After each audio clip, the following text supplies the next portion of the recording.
नमस्कार, विजयदीप न्यूजमध्ये आपले स्वागत। धरण अपडेट अचूक माहितीसाठी आमचा चॅनल सबस्क्राइब करा।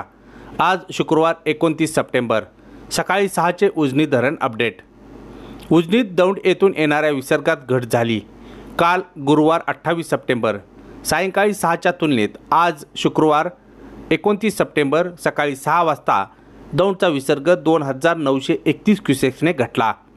दौंड विसर्गात घट झाली असली तरी मागील 24 तासात उजनी बॅकवॉटर क्षेत्रात तसेच धरणावर पावसाने हजेरी लावल्याने पाणीसाठ्यात वाढ होण्यास मदत होत आहे। उजनी धरणावर 38 मिलीमीटर तसेच भिगवण येथे 21 मिलीमीटर पावसाची नोंद झाली। तसेच उजनीत 12 तासात 1 टीएमसी पाणीसाठ्यात वाढ झाली। सकाळी 6च्या उजनी धरण अहवालानुसार उजनीची पाणी पातळी 493.040 मीटर, एकूण पाणीसाठा 2238.73 दशलक्ष घनमीटर म्हणजेच 79.05 टीएमसी।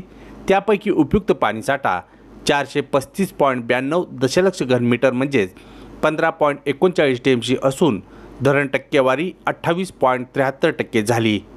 तसेच उजनीत दौंड येथून येणारी पाण्याची आवक 15,418 क्युसेक्स आहे। दुसरीकडे उजनीच्या सांडव्यातून भीमा नदीत सोलापूर, पंढरपूर, मंगळवेढा तसेच सांगोला शहरासाठी सोडण्यात येत असलेले पाणी बंद करण्यात आले।